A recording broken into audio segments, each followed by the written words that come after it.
로이드 존스와 함께하는 로마서 묵상 8월 29일 묵상을 시작하겠습니다.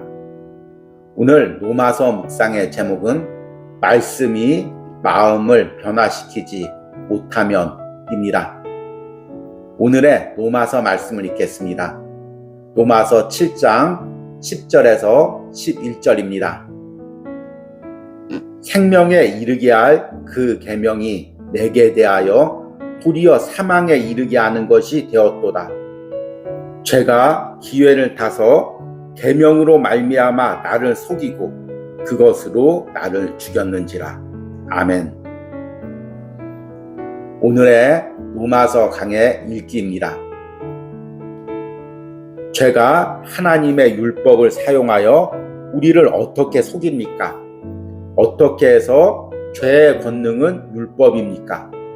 그것은 죄가 우리로 하여금 율법을 잘못 사용하도록 속인다는 것입니다. 디모데전서 1장 8절에서는 다음과 같이 말합니다. 그러나 율법은 사람이 그것을 적법하게만 쓰면 선한 것임을 우리는 아노라.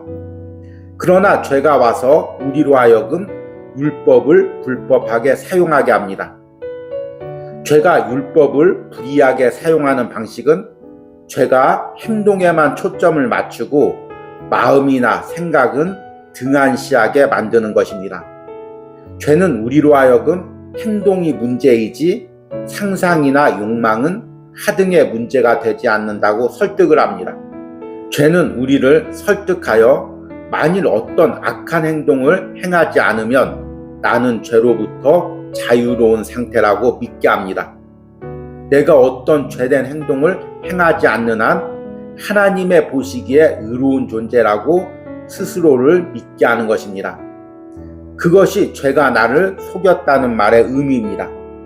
바울 역시 스스로를 율법의 의로는 흠이 없는 자였다고 생각했던 적이 있었습니다. 죄는 나를 속이고 외적인 행위로 계명만 지키면 하나님과 바른 관계에 있다고 생각하게 합니다. 그러나 죄는 또 다른 방식으로 역사합니다. 우리가 죄에 빠질 때 우리의 양심이 강하게 말하기 시작하고 율법과 그 지시를 연상케 하기 시작할 때 죄는 진술을 완전히 바꿉니다. 죄는 우리에게 와서 이렇게 말합니다. 너는 죄를 지었다. 너는 실패했다. 하나님의 율법은 거룩하고 의롭고 선하다.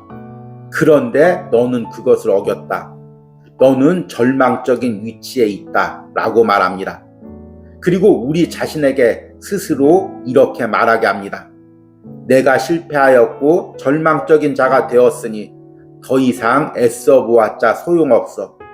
일단 죄를 지었으니 다시 또 죄를 지을 수밖에 없어. 나는 완전히 나쁜 놈이야. 나는 이미 소망이 없어. 죄가 우리에게 오는 방식이 그러합니다. 죄가 우리를 침체시킨 후 우리를 설득하여 우리가 한 번 죄를 지었으니 이제 다시 반복하는 것은 더 이상 문제가 아니라고 설득합니다. 죄는 바울이 에베소서 4장 17절에서 말하듯이 우리의 이해를 어둡게 함으로써 이 일을 행합니다. 죄는 우리가 명확하게 생각하지 못하게 하며 모든 것을 잘못 생각하게 합니다. 모든 것을 부패시킵니다. 하나님의 말씀과 우리의 신앙을 변질시킵니다. 아멘. 오늘의 로마서 해석입니다. 우리는 어제부터 로마서 7장 10절과 11절 말씀 묵상을 시작했습니다. 이 구절이 8월 로마서 묵상의 마지막 구절입니다. 또한 우리가 8월 달 동안 묵상한 죄와 율법의 관계의 최종적인 결론이기도 합니다. 제가 다시 한번 9절과 10절 말씀을 읽겠습니다. 생명에 이르게 할 그 계명이 내게 대하여 도리어 사망에 이르게 하는 것이 되었도다. 죄가 기회를 타서 계명으로 말미암아 나를 속이고 그것으로 나를 죽였는지라. 바울은 우리가 율법을 지키면 지킬수록 생명에 이르게 하는 열매를 맺는 것이 아니라 오히려 사망에 이르는 열매를 맺게 한다고 말하고 있습니다.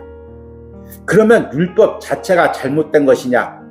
그럴 수 없다고 이야기합니다. 왜냐하면 율법은 하나님이 주신 선한 것입니다.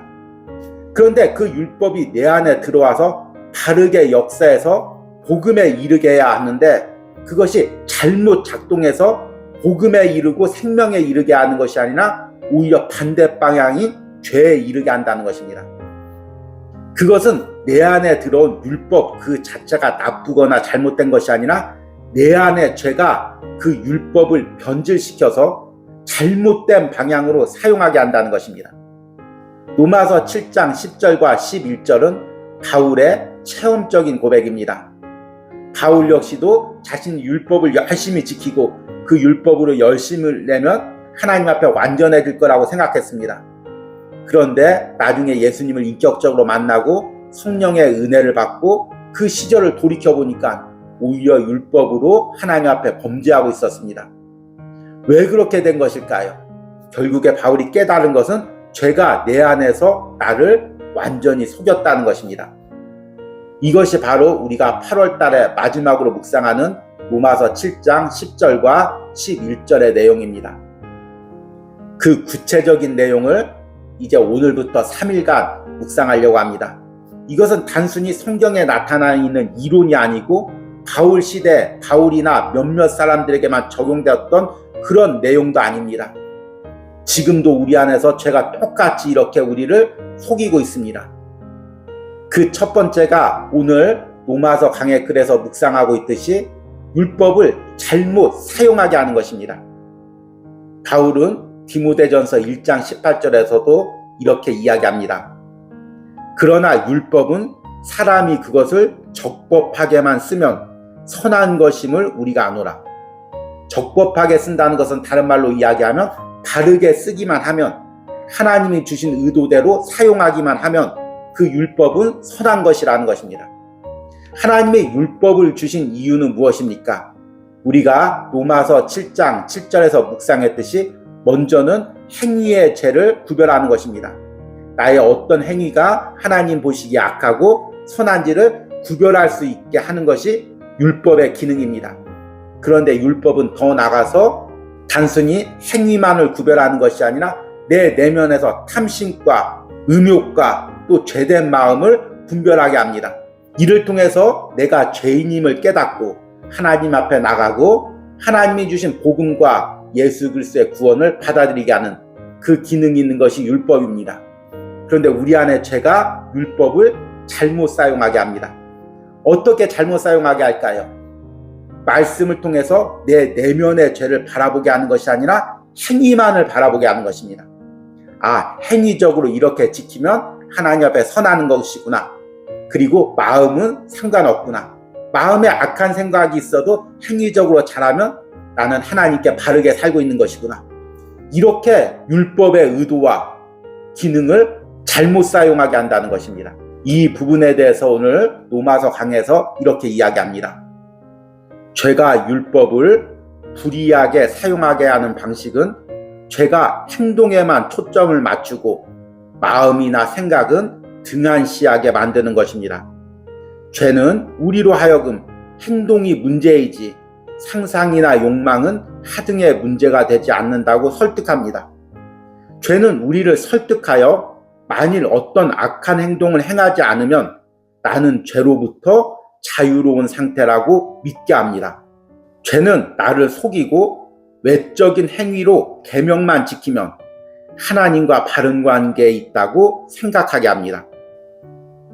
여러분, 지금 제가 읽었던 이 내용이 단순히 하나의 이론이나 교리가 아닙니다. 지금 실제적으로 내 안에서 일어나고 있는 일들입니다. 우리 신앙인들은 매 순간 말씀을 대합니다. 주일날 교회 가서는 목회자의 설교 말씀을 듣습니다. 그리고 또 혼자 기도하면서 말씀을 보면서 말씀을 묵상합니다. 또한 방송이나 인터넷으로 말씀 설교도 듣습니다. 우리가 말씀을 듣는 이유는 무엇입니까? 그 말씀의 지적인 내용만을 깨닫게 하기 위해서가 아닙니다. 그 말씀으로 어떤 행동을 해야 할지 깨닫고 끝나게 하기 위해서가 아닙니다. 그 말씀이 내 마음 깊숙한 곳에 들어와야 됩니다. 그리고 그 말씀으로 나를 비춰야 됩니다. 내 내면을 비춰야 됩니다. 내 내면에 하나님 중심적으로 살지 못하고 나 중심적이고 하나님이 계신 하늘나라 바라보지 못하고 하나님을 사모하지 못하고 이 땅에 매여있는 나의 욕심을 바라보며 이것들을 깨트리라고 우리가 날마다 말씀을 보는 것입니다. 말씀을 통해 더욱더 마음 중심에서 하나님을 섬기고 사랑하기 위해서 우리는 말씀을 묵상하는 것입니다. 그런데 우리가 이 말씀을 묵상할 때 이 말씀이 나의 내면에 들어오지 못하고 단순히 외부적으로 겉돌기만 하면 심각한 문제가 생깁니다. 말씀을 통해서 나 예배 잘 드렸지, 말씀을 통해서 나 주일 많이 했지, 말씀을 통해서 나 예물 많이 드렸지, 이렇게 말씀이 자꾸 외적인 행위만을 터치하게 된다면 마음 깊숙한 곳에 일어나는 영적인 병든 상황을 터치하게 못하게 되는 것입니다. 그것을 직접적으로 경험한 사람이 바로 바울 자신이었던 것입니다. 그래서 바울은 죄가 어떻게 사람을 속이고 있는지를 너무나 잘 알았던 것입니다. 물론 이것은 성령께서 바울을 깨닫게 해주신 것이요. 죄가 율법을 잘못 사용하게 하는 또 다른 방법은 죄를 통해서 자기 스스로를 정죄하게 하는 것입니다. 율법은 내 안에 죄를 발견하는 것입니다. 그리고 내가 그 행위나 내 노력으로 마음을 다스릴 수 없음을 깨닫고 하나님 앞에 가까이 나가게 하는 것입니다. 그런데 율법을 잘못 사용하게 되면 그 죄를 통해서 죄책감에 빠지게 됩니다. 특히 자신이 외적으로 율법을 잘 지켰다고 생각하는 그런 율법주의자들은 한번 실수하게 되면 커다란 절망에 빠지게 됩니다. 그동안 내가 하나님의 말씀을 완벽하게 지켰다는 자부심으로 살아왔는데 한번 실수를 했습니다. 죄를 지었습니다. 그리고 나서 스스로를 책망하게 됩니다. 나 그동안 완벽하게 살았는데 이제 한번 죄를 지었어. 이제 나는 하나님 앞에 바로 설 수 없어. 한 번 죄를 짓나 10번 죄를 짓나 마찬가지라고 했는데 이제 한 번 죄를 졌으니 이미 나는 끝났어. 방법이 없어. 계속해서 반복해서 죄를 져도 이제 별 상관이 없어. 나는 이미 다 끝난 상태야. 이렇게 스스로 자포자기하게 만드는 것입니다. 그래서 영적 침체에 빠지게 하고 하나님과 멀어지게 하는 것입니다. 이것이 죄가 율법을 잘못 사용하게 하는 또 다른 방법입니다. 결국에 죄가 율법을 통해서 행하는 것은 무엇입니까?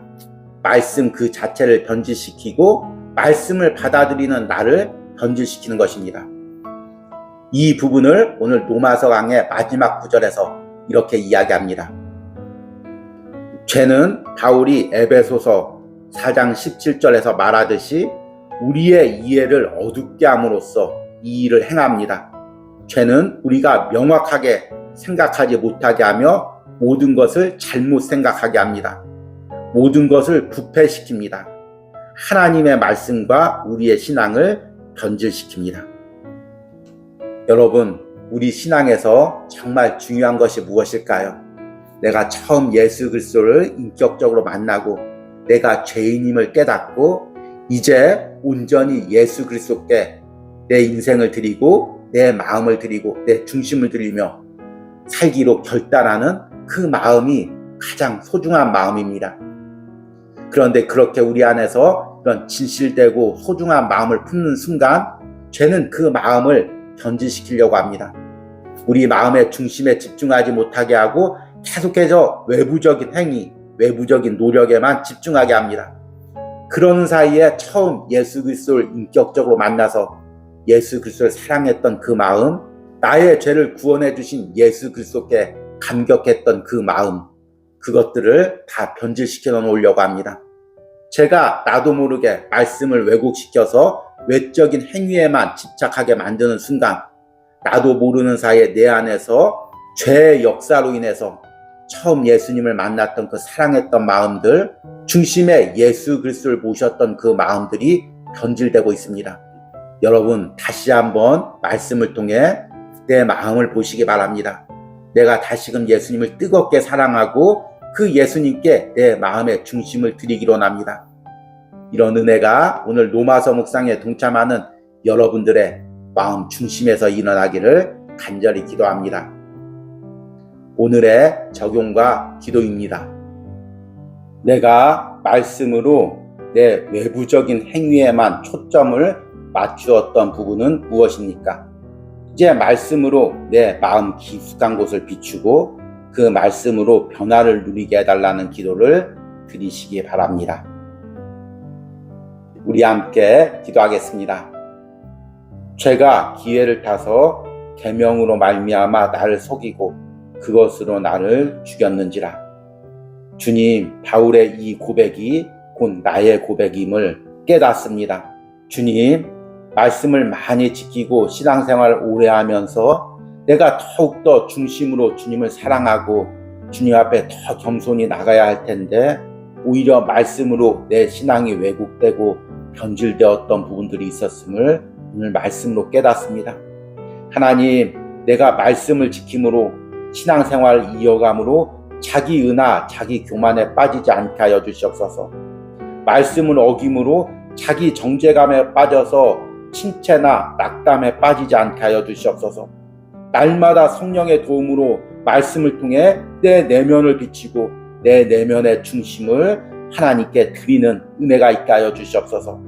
이런 은혜가 8월 한 달 동안 로마서 묵상에 동참한 모든 심령들의 있기를 간절히 기도합니다. 예수님의 이름으로 기도했습니다. 아멘.